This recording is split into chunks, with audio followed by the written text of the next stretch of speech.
সেদিন আমি প্রথমবারের মতো পাবদা মাছ বেগুন আলু দিয়ে ঝোল করছিলাম। এমনি দেখা যায় আমি ঝোল করি না, মানে সবজি দিয়ে রান্না করি না। দেখা যায় পেঁয়াজ টমেটো এগুলো দিয়েই ভুনা করা হয়, কখনো সবজি দিয়ে ট্রাই করি নাই। সেদিন প্রথমবারের মতো ট্রাই করছিলাম আর রান্নাটা অনেক বেশি মজা হয়েছিল, তাই ভাবলাম যে তোমাদের সাথে শেয়ার করি। তো এখানে আমি পাবদা মাছটা হলুদ আর লবণ দিয়ে মাখিয়ে ভেজে নিব। আর এই মাছটা ভাজার সময় এত তেল ছিটে আসে যা বলার বাহিরে, তো আমি ঢেকে ঢেকে ভাজতেছিলাম। তো যারা আমার রেগুলার ভিডিও দেখো তোমরা সবাই জানো যে আমার বাসায় সব মাছই ভেজে রান্না করা হয়, পাবদা মাছটাও আমি ভেজে রান্না করি। তারপর এই যে এখানে বেগুন কেটে নিতেছিলাম আর ওইদিকে আমার মাছ ভাজা হয়ে যাইতেছিল। আজকে কেন জানি ইচ্ছা হলো যে বেগুন দিয়ে এই মাছটা রান্না করে দেখি টেস্টটা কেমন হয়। তো রান্না করার পর টেস্টটা ভালোই আসছে।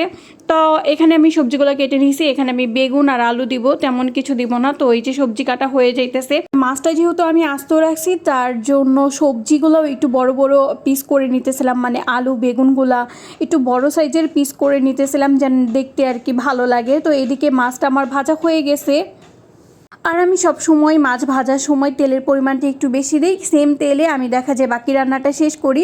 তো এই যে আমি চুলাটা না বন্ধ করে তারপর মাছটা উঠাইছি, কারণ অনেক ছিটে এই মাছটা, তেলটা অনেক ছিটে শরীরে আসে। তারপর এই যে পেঁয়াজ কুচি দিয়ে দিলাম, পেঁয়াজ কুচিটা হালকা ভেজে তারপর এখানে হালকা একটু আদা রসুন বাটা দিয়ে দিলাম। আমি দেখা যায় সব রান্নাতেই একটু একটু আদা রসুন বাটা দিয়ে থাকি, আমার কাছে ভালো লাগে বা আমার হাজব্যান্ড সবার কাছে পছন্দ, যার জন্য এভাবে রান্না করা। তারপর দিয়ে দিলাম একটু হলুদ মরিচ গুঁড়া, তারপর দিয়ে দিব স্বাদ মতো লবণ, তারপর দিব জিরা গুঁড়া। অনেকে দেখা যায় রান্নার শেষে জিরা গুঁড়া দেয়, আমি দেখা যায় রান্নার শুরুতেও একটু জিরা গুঁড়া দিই, শেষের দিকেও দিই। শুরুতে দেওয়ার কারণটা হলো শুরুতে দিলে আমার কাছে মনে হয় যে জিরার ফ্লেভারটা সবজির ভিতরে ঢুকে, মাছের ভিতরে ঢুকে, শেষে দিলে মনে হয় যে সেরকমভাবে ঢুকতে পারে না, আমার আর কি পার্সোনাল মতামত আর কি। তারপর মশলাটা 5 মিনিটের মতো ভালো করে কষায় নিয়েছি, তারপর এখানে বেগুন আলু দিয়ে দিলাম। এটাকেও এখন ভালো করে মানে 5-10 মিনিটের মতো কষায় নিব, কারণ তরকারিটা যত ভালো কষানো হবে তরকারির টেস্টটা কিন্তু তত ভালো আসবে। তারপর এই যে এখানে দেখতে পারতেছো যখন উপরের দিক দিয়ে তেল ভেসে আসবে, সেই পর্যায়ে মনে করবা যে কষানোটা শেষ। যারা নতুন রান্না মানে শিখে তারা কিন্তু এইসব ব্যাপার সম্পর্কে সেরকম জানে না।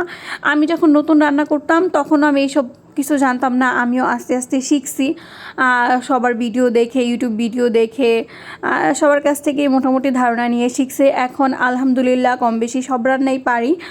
যাই হোক, কথা বলতে বলতে এখানে এই যে ঝোল দিয়ে দিলাম। আমি তরকারিটা ঝোল রাখবো এই জন্য পানির পরিমাণটা একটু বেশি দিছি। আর যখন দেখবো এই যে আলুটা সেদ্ধ হয়ে আসছে, বেগুন তো নর্মালি দেখা যায় খুব দ্রুতই সেদ্ধ হয়ে যায়, কষানোর সময় সেদ্ধ হয়ে যায়। তো এখানে আলুটা সেদ্ধ হয়ে গেছে, এই পর্যায়ে আমি যে মাছগুলো ভেজে রাখছিলাম সেগুলো দিয়ে দিব। মাছগুলো দিয়ে আবার হাই হিটে 10 মিনিটের মতো রান্না করব।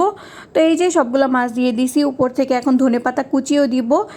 সব কিছু দিয়ে দেন আমি আরও একটু রান্না করব 5 থেকে 10 মিনিটের মতো। আর এই তরকারিটা অনেক বেশি মজা হয়েছে, আমি ভাবি নাই যে পাবদা মাছ দিয়ে বেগুন আলু দিয়ে রান্না করলে এত ভালো হবে, কারণ আমি এর আগে কখনো কোনো সবজি দিয়ে আর কি পাবদা মাছটা ট্রাই করি নাই আর কখনো খাইও নাই।